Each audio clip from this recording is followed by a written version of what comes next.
Estas formas son las formas que Satanás ha usado.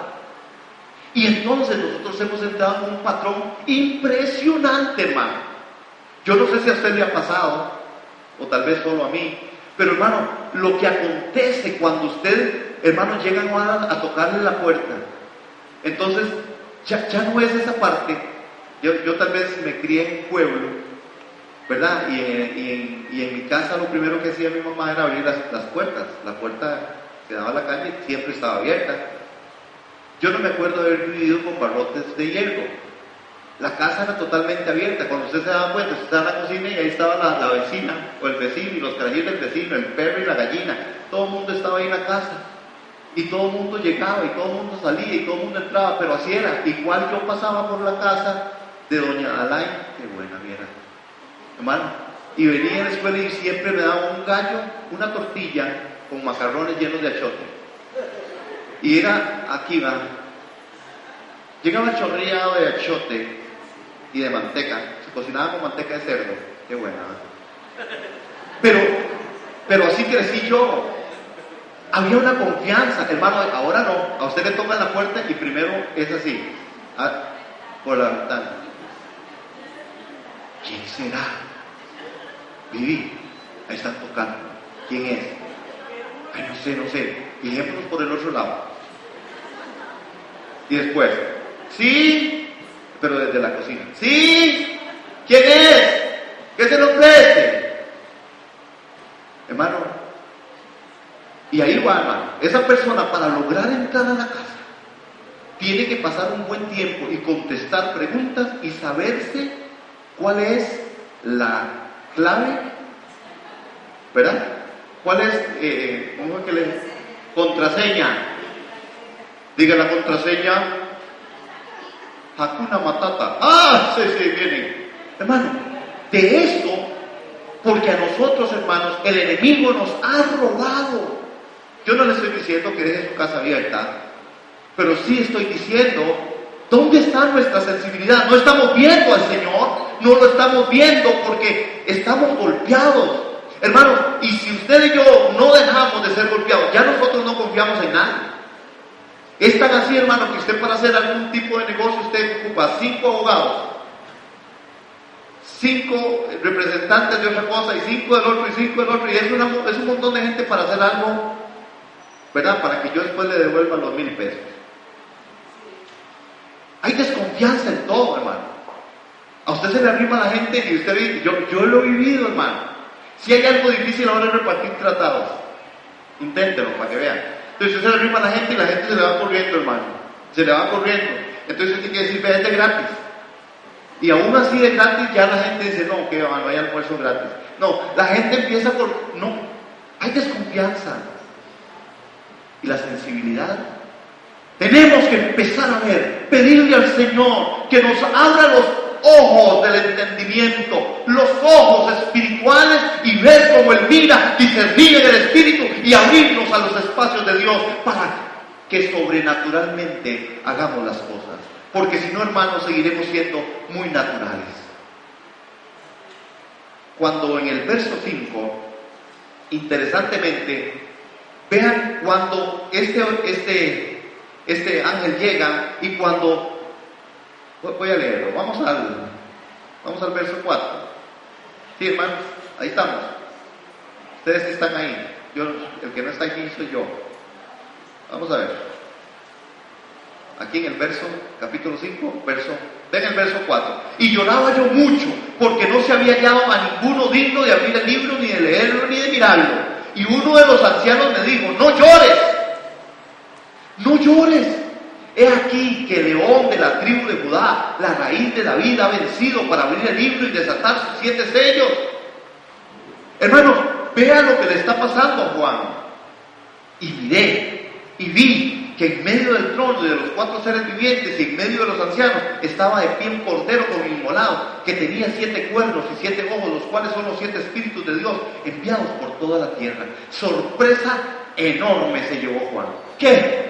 Bombazo se llevó Juan. ¿Sabe por qué? Porque Juan estaba esperando esta parte de la profecía de Génesis capítulo 4, 9, del 49, 9, cuando esta parte es una parte bien interesante, bien bonita, porque ellos conocían, ¿verdad? Es más, se las leo yo a ustedes en esta partecita para que ustedes puedan ver qué era lo que decía. Este 49:9 decía: cachorro de león, Judá, de la presa tuviste, hijo mío, se encorvó, se echó como león, así como león viejo, ¿quién lo despertará? Y en Génesis 49:10 dice: no será quitado el cetro de Judá, ni el legislador entre sus pies, hasta que venga Silo. Hermanos, vean que Juan estaba esperando al león de la tribu de Judá. Esa era la posibilidad que él tenía. Cuando él mira, cuando los ojos de él son abiertos, sensibilizados de una forma espectacular, y él mira ¿a quién? ¿A quién es el que mira? Al cordero inmolado. Parece que en esta forma en que Juan lo vio, cuando el cordero a nivel natural era inmolado, posiblemente tenía una cortadura en el cuello muy visible. Iba a ser inmolado, iba a ser presentado. Juan mira algo de lo que él no entendía, de lo que él no sabía que iba a acontecer. Hermanos, pero la pregunta aquí tiene que saltar: ¿cómo estamos mirando nosotros a nuestro Dios hoy? Juan estaba esperando ver al león de la tribu de Judá, pero mira al cordero. ¿Qué estamos nosotros esperando? ¿Cómo vemos a Dios? ¿Cómo estamos mirando nosotros a nuestro Dios? ¿Quién es nuestro Dios en la circunstancia? ¿Quién es nuestro Dios en la necesidad? ¿Cómo estás mirando a Dios? ¿O no lo estamos mirando? O pareciera, hermanos, que a veces la tabla de salvación de nosotros está en otra cosa y no está en nuestro Dios, porque no podemos verlo.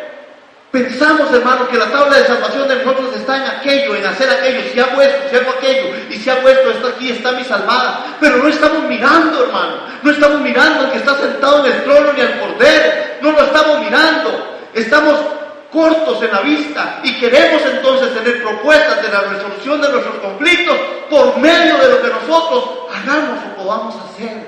Y no funciona. Necesitamos que nuestros ojos sean abiertos, hermanos. Y como Juan vio el cordero, y miren, hermano, es que es hermoso, porque no solo la figura, le habían hablado de que era la raíz de David.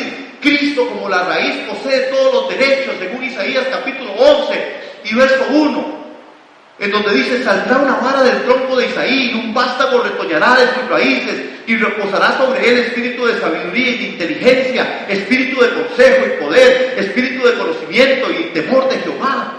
Hermano, la connotación es que la nación de Israel ha sido cortada, pero que ahora hay una dinastía de David que tiene el derecho de reinar. Hermano, si el árbol va a florecer una vez más. Hermano, la gran promesa. Pero si usted quiere las promesas de Dios, si yo quiero las promesas de Dios, yo tengo que mirarlo. Yo tengo que tener una mirada y escuchar la voz de su espíritu, porque si no, no va a funcionar. Usted y yo saldremos decepcionados, hermano. Si usted en esta mañana me está escuchando y usted nos pone atención a lo que el Espíritu de Dios pueda decir a través de la Escritura, usted saldrá decepcionado. Porque el Espíritu es el que trae vida. La palabra es que es verdad. No son palabras de hombre, hermano. No deben ser palabras de hombre. Las grandes promesas de Dios, hermanos. La promesa de Dios, hermanos, está ahí a la puerta y nosotros tenemos que empezar a mirarla. Hermanos, la raíz de David, como la raíz que posee todos los derechos. Hay una gran promesa, hermanos, que yo tengo que mirar. Está ahí en 2 de Samuel, se las leo para que le ganemos un poquito al reloj. En 2 de Samuel 7:12, hermanos, dice: hay una gran promesa, dice: cuando tus días sean cumplidos y duermas con tus padres, yo levantaré después de ti a uno de tu linaje, el cual procederá de tus entrañas y afirmaré su reino. Él edificará casa a mi nombre y yo afirmaré para siempre el trono de su reino. Hermanos, Jesús había prevalecido, solo Él podía pagar el precio. ¿Cómo lo había hecho? Pagando el precio a través de la cruenta cruz del Calvario. Pero hermano, otra vez, porque mi punto no es el análisis de Apocalipsis capítulo 5, es más bien el punto que ahí emerge de cómo estoy mirando, qué estoy viendo, ¿Cómo mira usted su vida cristiana? ¿Cómo se ve usted como cristiano? ¿Usted es un cristiano maduro? ¿O usted es un cristiano todavía muy niño? ¿O usted es un cristiano? Hermano, el problema no es dónde esté. El problema es que yo no sepa, no pueda mirarme con la realidad de Dios. Porque otra vez, hermanos, algunas personas piensan que porque están haciendo algo están bien. Nosotros estaremos bien cuando miremos y oigamos la voz de aquel que nos guía y nos dirige. Entonces veremos al Cordero, entonces veremos al León de la tribu de Judá. Entonces, hermanos, y solo entonces podremos entender lo que está aconteciendo y lo que pasa en medio de nosotros. Vean ese verso 6. Se le ve como inmolado y sin embargo está de pie. ¿Cómo miras a Jesús en tu circunstancia? ¿Cómo estás mirando a Dios en medio de tu situación? Hermanos, aquí el vocablo para Cordero es arnión y sugiere la ternura del Padre. Esa ternura del Padre. Lo débil de Dios es más fuerte que los hombres, dice 1 Corintios 1:25. Lo débil de Dios es más fuerte que los hombres. ¿Cómo miras a Dios? ¿Cómo te miras en tu vida? Porque dependiendo cómo yo mire a Dios, así mismo me califico. Amén. ¿Aló? ¿Cómo te miras? ¿Cómo me miro?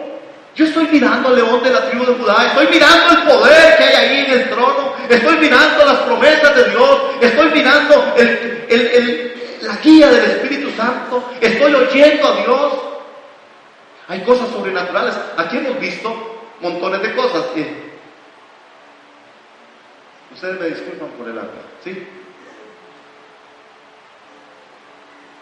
Tiempos aquellos cuando aquí decía otra cosa, pero bueno.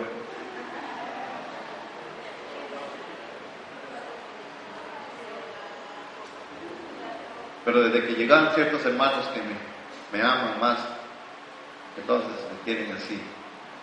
Muy bien. Hermanos, ahí está el punto. ¿Cómo me estoy mirando? ¿Cómo me estoy viendo? ¿Cómo estoy dirigiendo mi vida? ¿Cómo miras a Jesús en tu situación? ¿Usted está mirando al Cordero? ¿Está mirando al León de la tribu de Judá? Hermanos, hay algo impresionante.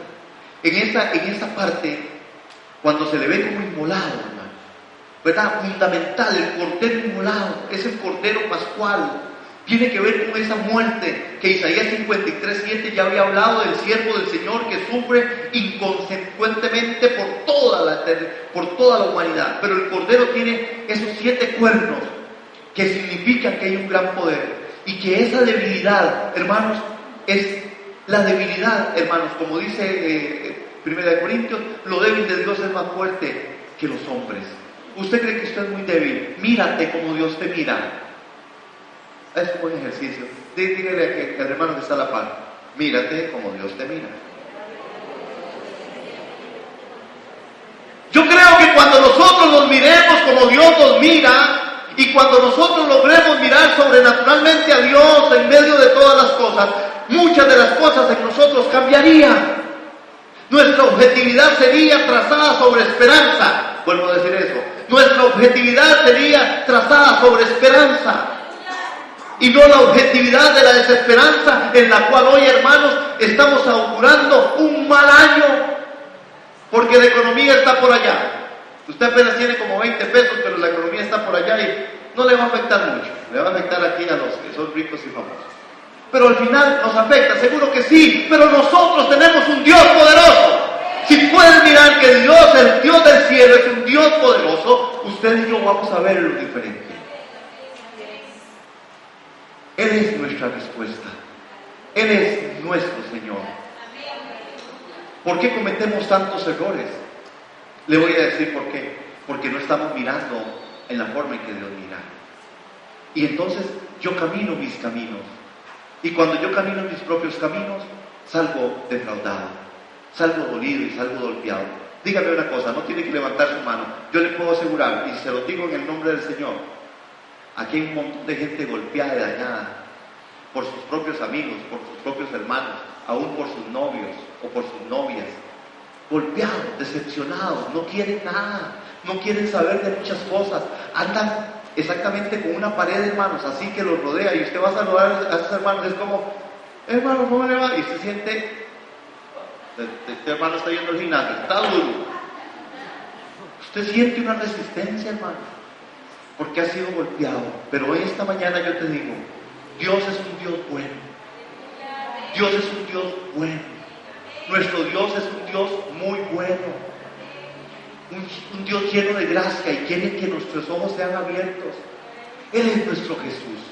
Nuestro Jesús es poderoso para poder hacernos ver, hermanos, ver de la forma en que Él quiere ver. La necesidad de ver lo sobrenatural de Dios. No fantasear, no, ver lo sobrenatural de Dios. Poder decir, Señor, yo sé que mi Redentor vive y que con Él yo me levantaré. Eso es mirar sobrenaturalmente. Yo sé que en mis circunstancias mi Dios me va a sacar aprobado. Yo sé que en la decepción que sufrí con mi mamá, con mi papá, con mis hermanos, los que me golpearon, me dañaron, las tortas que me jalé, lo que yo hice, lo que la gente no cree en mí, yo sé, Señor, que tú sí me miras y yo quiero mirarte desde otra perspectiva. Sé que tú me miras de una forma diferente. Pero tengo que mirar sobrenaturalmente para proponerme ir más allá, iglesia. Usted confía en todo el mundo. Ese es uno de los grandes problemas.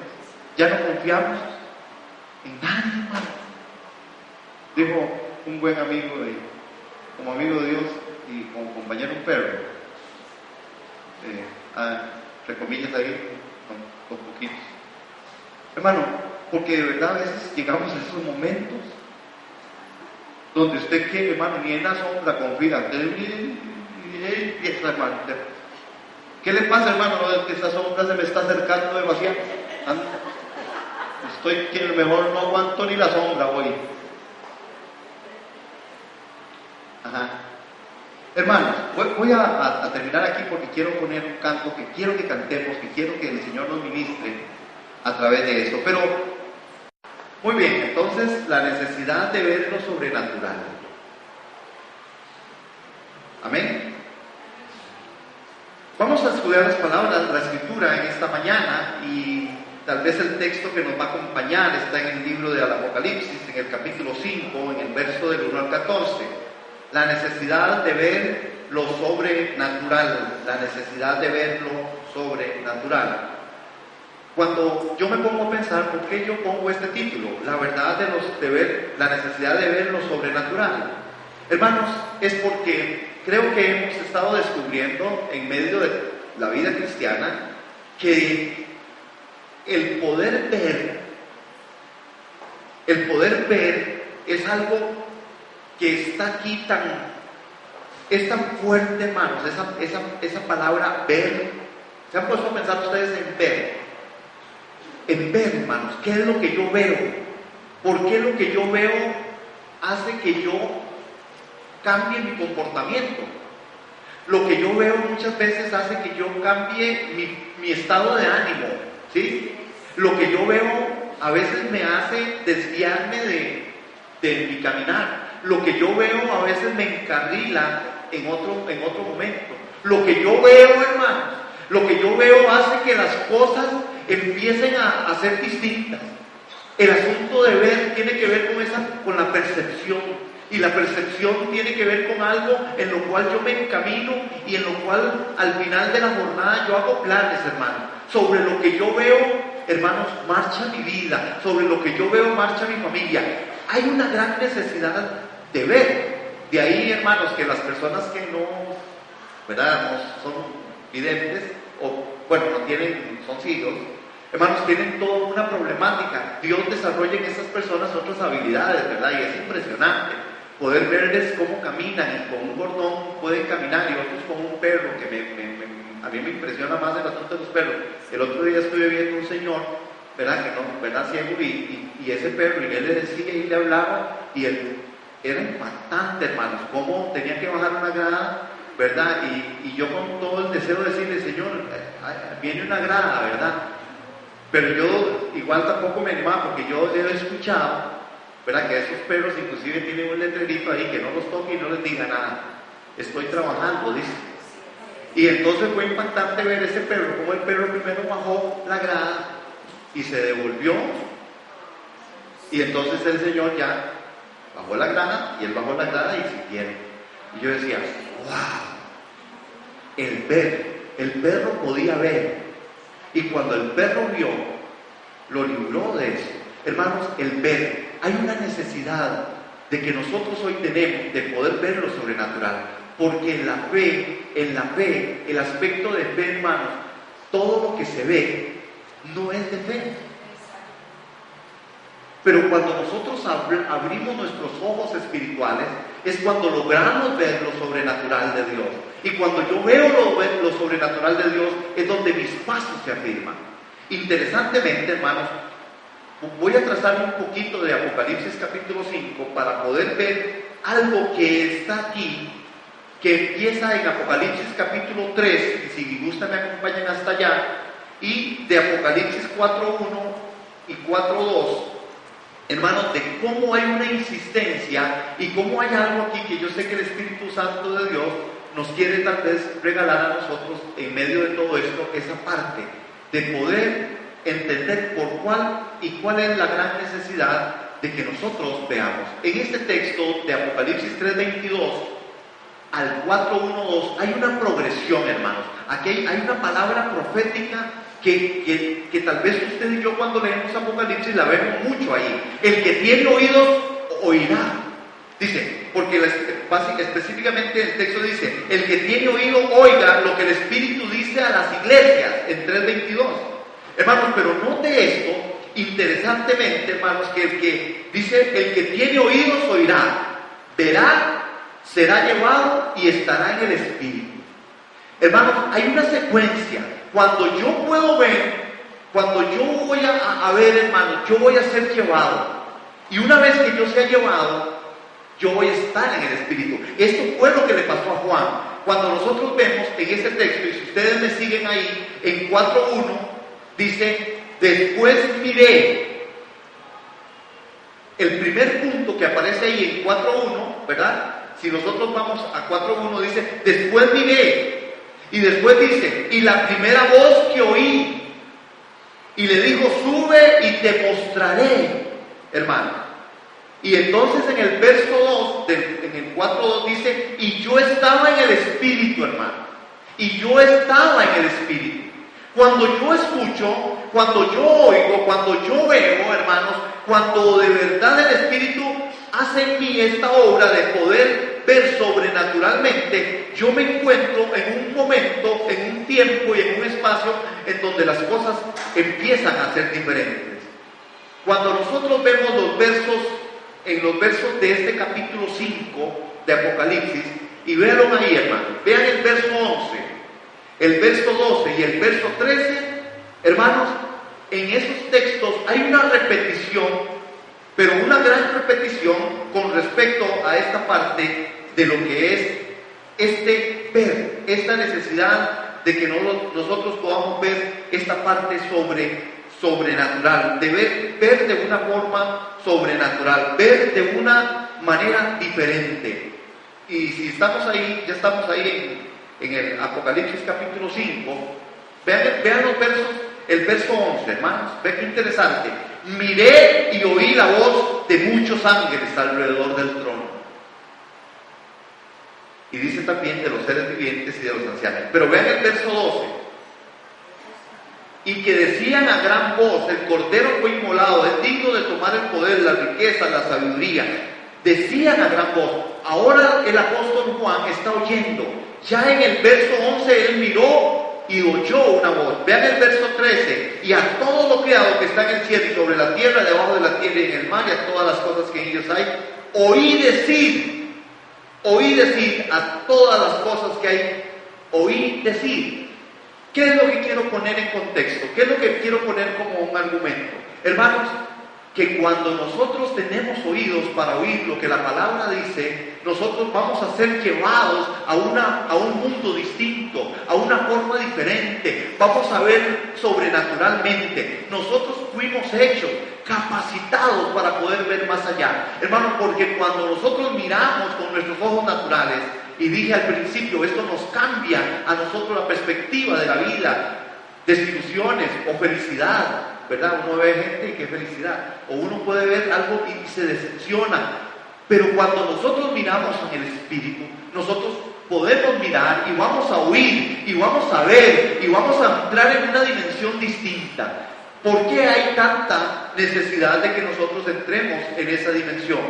Bueno, básicamente nosotros requerimos de esto porque al final el Señor, que es un Dios bueno, lleno de gracia y lleno de bondad, Él de verdad quiere que nosotros lo hagamos de esa forma.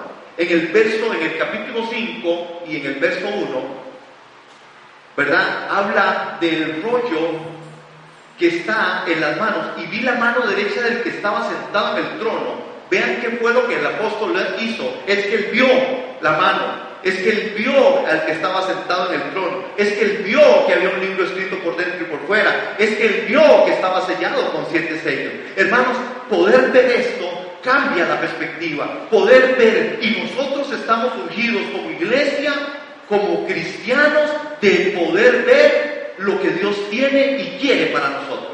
¿Usted ha visto qué es lo que Dios quiere para usted? ¿Usted y yo estamos claros qué es la visión de Dios para mi vida? ¿Usted está claro qué es lo que Dios quiere para su familia? ¿Ha visto usted a Dios en la propuesta que Dios tiene para usted? ¿Ha oído usted a Dios en la propuesta que Dios tiene para su vida, para su núcleo familiar, para su futuro, hermano? Porque si nosotros no estamos viendo y no estamos oyendo, nosotros no vamos a poder caminar en el Espíritu, hermano. Es muy difícil, porque el Espíritu es Espíritu, porque el Espíritu solo nos habla al oído, porque el Espíritu habla al corazón, porque el Espíritu nos habla, hermanos, en una forma particular, a través de su palabra, y cuando nosotros logremos oír, cuando nosotros logremos ver, entonces caminaremos sobrenaturalmente, porque nuestro Dios es un Dios sobrenatural. Nosotros no tenemos un Dios que no sea un Dios sobrenatural. Amén.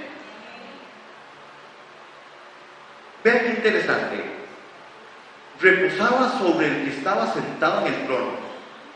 Plenamente, hermanos, ese rollo, ese libro estaba disponible para el que calificara para tomarlo. Y la pregunta que aparece ahí es: ¿quién es digno? Usted y yo somos dignos. Piénselo. ¿Qué es lo que nos hace ser dignos? Usted seguro está contestando muy bien y muy espiritualmente: Jesús es el que hace que yo sea digno.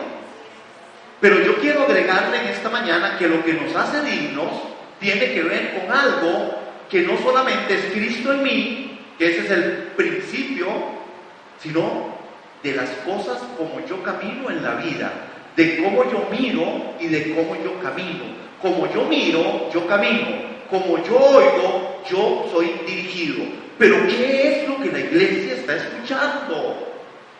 Hermano, ¿qué estamos escuchando? Yo le puedo aquí preguntar y parar este tema y poder decir: hermano, cuénteme de dónde vienen las desilusiones y decepciones que usted tiene. Y yo le puedo asegurar que usted me dice, me va a empezar contando una historia. Es que mira lo que a mí me pasó. Fíjate que yo estaba en tal lugar y yo vi esto y esto y esto. Y fíjate que yo oí esto y esto y esto. Y esto ha cambiado mi perspectiva de vida, ¿cierto? Porque nosotros tenemos que empezar a pedirle al Señor, que es un Dios bueno, que nos enseñe a mirar en el Espíritu, a ver de una forma sobrenatural. ¿Quién es digno? El que mira aquellas cosas que están por venir. ¿Quién es digno? Aquel que de verdad vive la vida cristiana profunda. ¿Quién es digno? Aquel que es guiado por el Espíritu. ¿Quién es digno? Aquel que confiesa que Jesucristo es el Señor. ¿Quién es digno? Aquel que es parte de la comunidad de fe, ligado a la iglesia del Señor. ¿Quién es digno? Aquel que camina en la dignidad del Evangelio, en donde no me avergüenzo del Evangelio, porque es poder de Dios. ¿Quién es digno? El que camina, hermanos, en la autoridad de la palabra. ¿Quién es digno? Aquel que de verdad ama a su hermano, ama a aquel que está ya caído, ama la obra de Dios. ¿Quién es digno? Aquel que camina en la santidad, sin la que nadie podrá ver al Señor, sin esta. Hay una anécdota de Juan Wesley, y Juan Wesley, es que hoy en la mañana estaba hablando con mi esposa de Juan Wesley, ¿verdad? Lo invitamos a desayunar. Está un poquito pasado de edad ya, pero ¿saben quién es Juan Wesley? Ajá, sí, ¿quién es? Juan Wesley. ¿Saben? Sí. ¿No saben quién es Juan Wesley? Oh, de que estudiar historia de la iglesia. Juan Wesley está en medio de esta parte antes de la Reforma, y en medio de la Reforma. Juan Wesley fue un hombre. Hay un libro que se los puedo recomendar, se llama Los Generales de Dios, ¿verdad? Para que conozcan un poco de Juan Wesley. Juan Wesley fue un hombre que dijo: yo aún hasta en mi último suspiro, lo único que quiero será seguir predicando a Cristo, seguir diciendo, y si tengo que morir por alguien, quiero morir por él. Pero este hombre le llevaban estudiantes, hermanos. Qué interesante que me acabo de acordar de eso, porque yo digo, ese debe ser el fenómeno de querer o poder ver a Dios en alguna medida. Porque le llevaban estudiantes y él decía: solo tengo 2 preguntas para los estudiantes. Y las 2 preguntas eran: número 1, le preguntaba, ¿se ha convertido alguien con usted? Y la otra pregunta era: ¿se ha enojado alguien con usted? Y cuando la pregunta era contestada negativamente, decía: no me ha pasado nada. Dicen que Juan Wesley le decía a ellos: usted mejor vaya y se dedica a otra cosa, usted no puede ser predicador de la palabra. Porque cuando se predica la palabra, o la gente se convierte o la gente se enoja. Si con usted no se ha convertido y se han enojado, usted no está predicando nada. Moraleja: esta mañana me propongo eso: o nos convertimos o salen enojados de aquí conmigo. Yo espero lo primero. El pueblo dice amén. Medio manipulado, pero está bien. Amén. Amén. ¿Quién es digno? Hermanos, el que es digno es el que puede poner en marcha los eventos descritos en el rollo. Hermanos, el que es digno es aquel que de verdad puede hacer esto. No es nadie más el que puede ser digno. ¿Quién es el digno? El que puede de verdad empezar a trabajar en esas áreas de la vida en la cual, hermanos, definitivamente nosotros tenemos que entenderlo, y lo vamos a entender cuando logremos mirar, hermanos, lo que Dios quiere. Vean que en este versículo, interesantemente me encontré que en el verso 1, en la parte original, Juan usa una preposición. Y una preposición que es epi, que significa sobre. Es decir, en otras palabras, Dios el Padre no estaba agarrando el rollo en su mano, sino que lo tenía sobre la palma de su mano. Hermanos, me gustó, porque sobre la palma de su mano lo abrió a todo el universo y preguntó un ángel grandotote que llegó, ¿verdad? Que fue el que llegó ahí, hermanos, que decía: ¿quién es digno de tomar el rollo? ¿Verdad? Es decir, el rollo que descansaba reposado sobre la diestra del que estaba sentado en el trono, plenamente disponible para cualquiera que estuviera calificado para tomarlo. Pero vean qué impresionante, hermano. La inhabilidad de Juan, que ve, que es el que está viendo, el que oye y el que dice, y entonces vea lo que Juan dice: ninguno podía abrir el libro ni mirarlo. Ninguno, dice. Hoy solo los dignos pueden ver lo sobrenatural. Hermanos, esto es verdad. Caminar en la dignidad del cristianismo, caminar en la dignidad de su santa voluntad, caminar en la dignidad de la santidad, es lo que a nosotros nos va a hacer sobrenaturales, que podamos ver más allá, hermanos, más allá de todas las cosas. Cuando esta pregunta sale, hermanos, pareciera que el cielo está bajo un gran suspenso. Hay un silencio, hermanos, en los cielos por primera vez.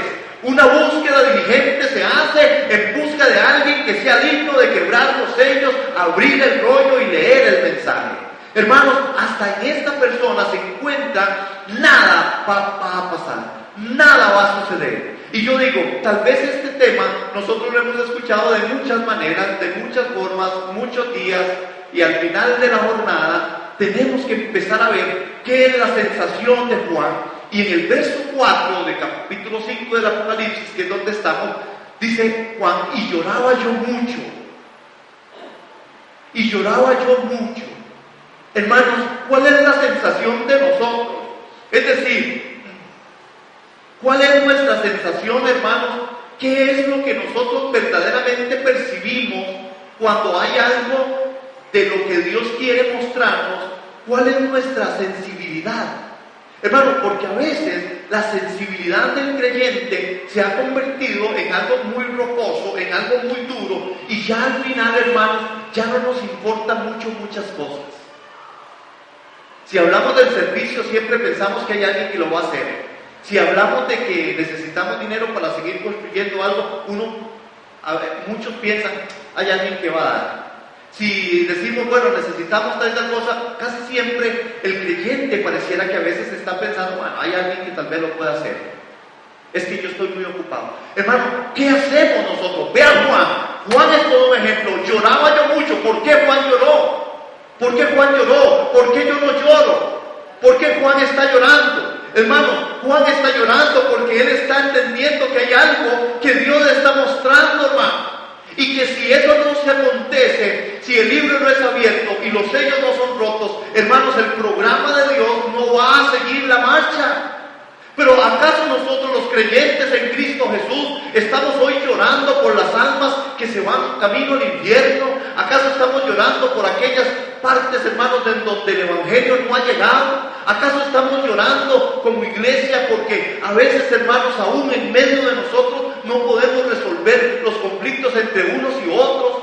No estamos llorando por eso. ¿Por qué no hay tal sensibilidad? Es porque no estamos viendo sobrenaturalmente. Cuando nosotros veamos a este país como Dios lo mira, tal vez nuestras oraciones y nuestro llanto y nuestro clamor sería distinto. Cuando nosotros logremos ver, hermanos, las familias que están siendo despedazadas, hermanos, las familias que están siendo rotas, nosotros tal vez lloraríamos, clamando al Señor y diciendo, Señor, ten misericordia de estas familias. Pero ¿dónde está esa sensibilidad? Bueno, es que yo no puedo hacer nada por este país, yo no puedo hacer nada por esta familia. Sí, hermano, sí podemos. Cuando veamos sobrenaturalmente, vamos a lograr hacerlo. Cuando veamos el corazón de Dios.